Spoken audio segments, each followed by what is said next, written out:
بالعالمين والصلاة والسلام على سيدنا محمد وآله وصحبه أجمعين أما بعد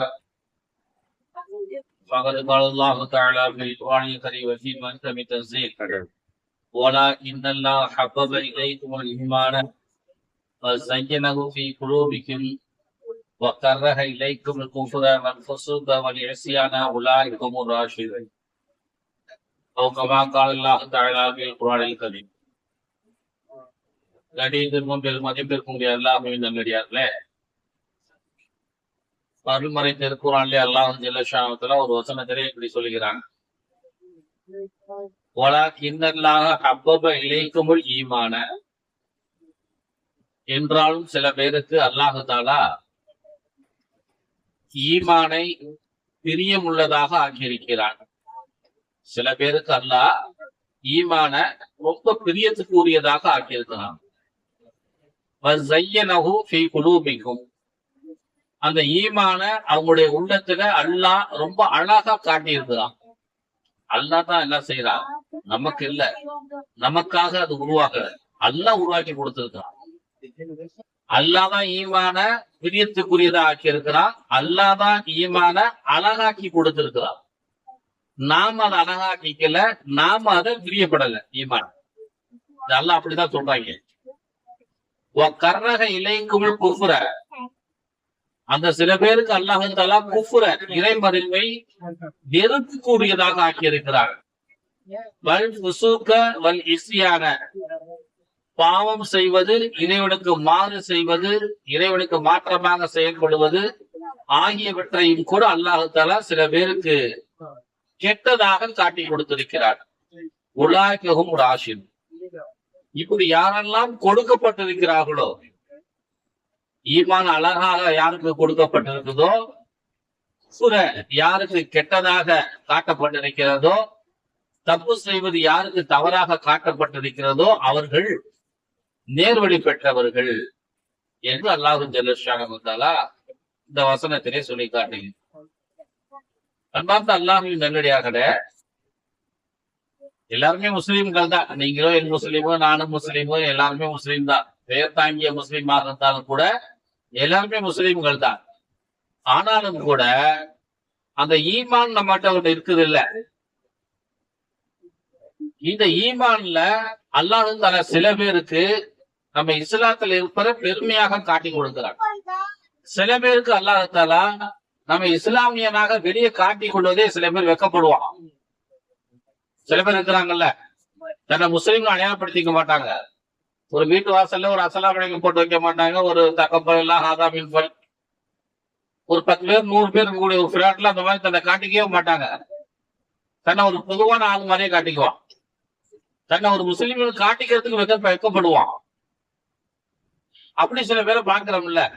அததான் அல்லாஹ் தஆலா இந்த வசனத்துல சொல்றான். சில பேருக்கு தன்னை இஸ்லாமியன்னு காட்டிக்கிறதுல பெருமைப்படுவான். எங்க போனாலும் எங்க வந்தாலும் குர்தாவும் ஜிப்பாவும் தொப்பியுமா சில பேர் போவாங்க. ஒரு பிளாட்ல 1000 பேர் இருந்தாலும் 100 பேர் இருந்தாலும்.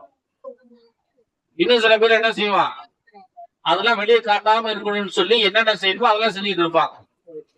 ஆகவே அன்பார்ந்த அல்லாஹ்வின் நல்லடியார்களே, அதைத்தான் இந்த வசனத்துல அல்லாஹ் ஜல்லஷானஹு அழகாக சொல்லி காட்டுகிறார். முஸ்னத் அஹ்மதுல ஒரு ஹதீஸ் ஒன்று பதிவு செய்யப்பட்டிருக்கிறது. மஸ்ஜிது நபவி பள்ளி வாசல்ல ஒரு நாள் அப்துல்லாஹ் இப்னு மஸ்ஊத் ரலியல்லாஹு அன்ஹு சத்தமா ஓதி, திருக்குரான ஓதிக்கிட்டே இருக்கிறாங்க. ஓதி தொழுதுகிட்டு இருக்கிறாங்க. அந்த கிராத்தை பெருமானார் ஸல்லல்லாஹு அலைஹி வஸல்லம் அவங்க காது குளிர கேட்கிறாங்க. அதை கேட்டுட்டு மை அஹப்ப ஐ யக்ரவு குர்ஆன கல்லன் கமா அன்ஸல வல் யக்ரவு கிராத்த இப்னு உம்மி அப்தி.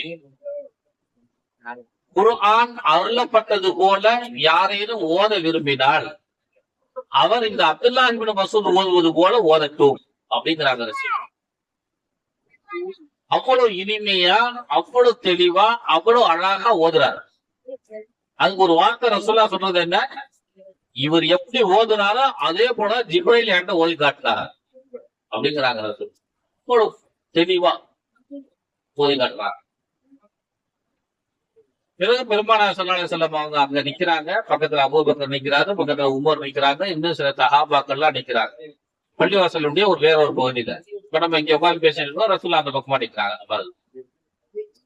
அப்படி நின்று கொண்டு இருக்கும் பொழுது அப்துல்லாஹ் இப்னு மஸ்ஊத் ரலியல்லாஹு அன்ஹு அவங்க தொழுகையை முடிச்சிட்டு துஆ செய்யறாங்க. எப்படி அவர் துஆ செய்யறாரோ அந்த துஆ செய்யறது ரசூலுல்லாஹ்வுடைய காதுல வந்து விழுகுது. எப்படி துஆ செய்யறாரு? அல்லாஹ்வே இன்னிய சொல்லுக்கு ஈமான் லா யர்தத்து. இறைவா, திருப்பி அனுப்பி விடாத ஈமானை நான் உன்னிடத்தில் கேட்கிறேன். நான் இப்ப முஸ்லீம் ஆயிட்டேன், என்ன திரும்ப மூர்த்தத்தை ஆக்கிறார். திருப்பி அனுப்பி விடாத ஈமானை எனக்கு கொடு.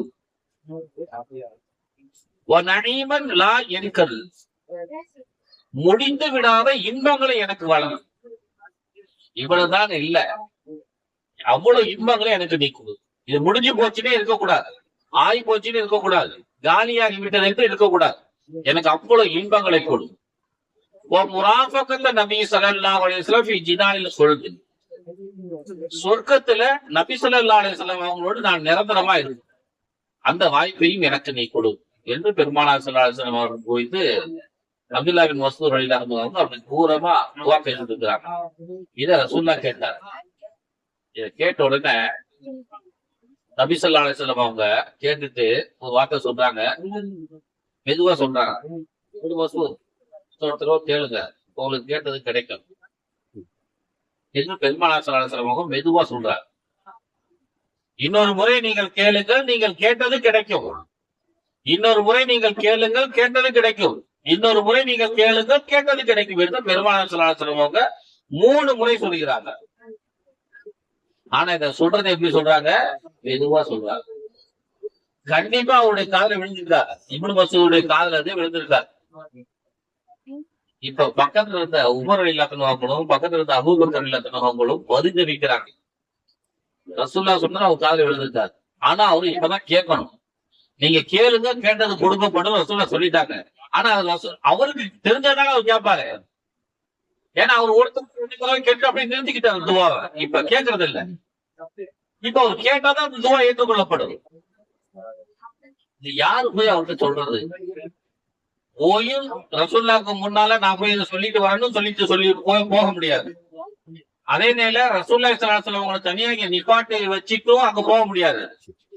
என்ன செய்யறது தவிச்சுக்கிட்டு இருந்த சந்தர்ப்பத்துல உமர் ரலியல்லாஹு அன்ஹு அவங்க கொஞ்ச நேரம் கழிச்சு ஒரு மாதிரியா அந்த சபையில இருந்து அப்படியே தன்னை பிடுங்கிக்கிட்டு வெளியே போய் நேரா இப்னு மஸ்ஊத் ரலியல்லாஹு அன்ஹு அவங்க கிட்ட போறாங்க.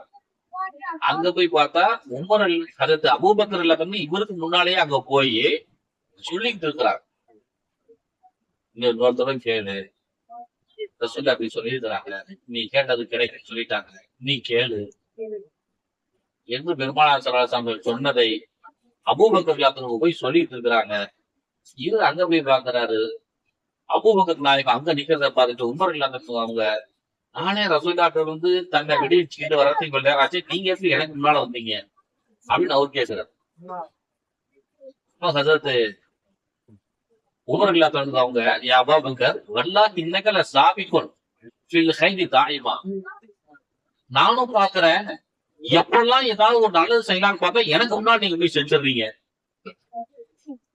நான் எப்பயாவது ஏதாவது ஒரு நல்லது செய்யணும் உங்களை புரிஞ்சுக்கிட்டு செஞ்சிடணும்னு பார்த்தா எனக்கு முன்னாடி போய் நீங்க செஞ்சிடுறீங்களே என்று ஹஜ்ரத் உமர் ரலியல்லாஹு அன்ஹு அவங்க சொன்னதாக ஒரு ஹதீஸ் முஸ்னத் அஹ்மதுல பதிவு செய்யப்பட்டது.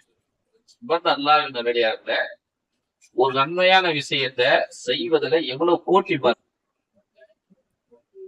நான் தான் முதல்ல செய்வேன், நான் தான் முதல்ல செய்வேன் என்று யாரு இவங்க? சின்ன பிள்ளைங்களா?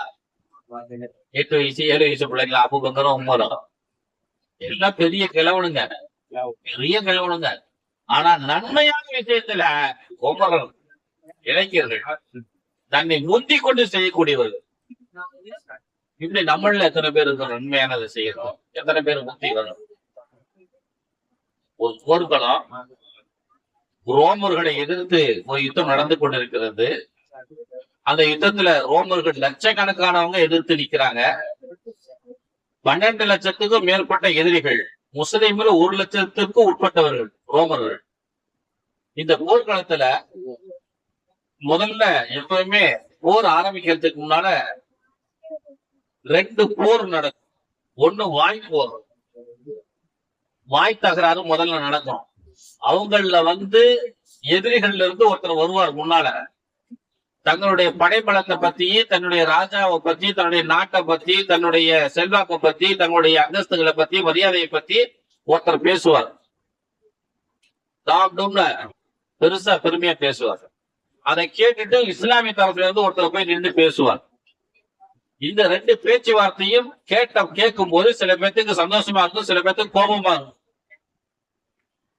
அவங்க எதிரிகள், உதாரணமா நம்ம முஸ்லீம் படைகள் இருந்தது, முஸ்லீம் படைகளுக்கு முன்னால எதிரி படைகள் பேசும்போது ரொம்ப பெருமையா பேசுவாங்க. பேசும்போது முஸ்லீம்களுக்கு வைத்தறிச்சலா இருக்கும். என்னடா இதெல்லாம் ஒரு பேச்சுன்னு பேசிட்டு இருக்கிறாங்க, இதுதான் சுயத்தம்பட்டமா இருக்கு, அரசரை பத்தி இவ்வளவு தூக்கி பேசுறாங்க. இஸ்லாத்துல இந்த மாதிரி எல்லாம் கிடையாது அப்படின்னு இவங்களுக்கு பொங்கு ரோசம், சண்டை போடுறது தயாராயிடுவாங்க. அதே போல இஸ்லாமியர்கள் அவங்க ரொம்ப திட்டுவாங்க. திட்டும் போது நம்ம இஸ்லாத்தை பத்தி, ரசூல்லா பத்தி, மார்க்கத்தை பத்தி, அல்லாஹ் பத்தி இவங்களை திட்டுறாங்கன்னு சொல்லி இவங்களுக்கு கொஞ்சம் கோபம் வந்துடும். அப்ப சண்டை செய்யறதுக்கு ஒரு உணவு வந்துடும், ஒரு காரணம் கிடைச்சிடும். இது ஒரு பக்கம். 2வது என்ன செய்வாங்க, எதிரிகள்ல இருந்து ஒருத்தரும் முஸ்லிம்கள்ல இருந்து ஒருத்தரும் போய் தனி சண்டை போடுவாங்க. முதல்ல ஒருத்தருக்கு ஒருத்தர் தனித்தனியா போதுவாங்க. அப்படி எதிரிகள்ல இருந்து ஒருத்தன் நிக்கிறான், பெரிய வீர, அவனை எதிர்த்து இது யாருமே சண்டை போட்டு ஜெயிச்சதே கிடையாது. அவன் நின்னுகிட்டு என்னோட யார் சண்டை போட வரா வாங்க என்று நிற்கிறான். முஸ்லிம்கள் 1,00,000 பேருக்கு மேல இருக்கிறாங்க, யாரும் முன் வரல. அவன் இந்த பக்கமும் அந்த பக்கமும் காரணம் போடுறான், தாண்டான், தவுறான். அவன் பாட்டுக்கு சொல்றான், உங்கள ஆம்பளைங்களே இல்லையா, என் கூட சண்டை போடுறதுக்கு ஆட்களே இல்லையா, ஊன்னு கண்ணா பின்னான்னு பேசுறான். முஸ்லீம்கள் அமைதியாவே இருந்தாங்க. ஒரு 5 நிமிஷம் 10 நிமிஷத்துக்கு மேல அவன் கத்துல முஸ்லீம் தரப்புல இருந்து ஒருத்தர் முகெல்லாம் கட்டிக்கிட்டு 2 கண்ணு மட்டும்தான் வெளியே தெரியும், உடம்புல யாரு எவருன்னே தெரியல. அவர் பேர் அப்துல்லாஹ் இப்னு முபாரக். அவர் என்ன செய்ய இளைஞர், டக்குன்னு குதிக்கிறாரு, களத்துக்கு இறங்குறாரு.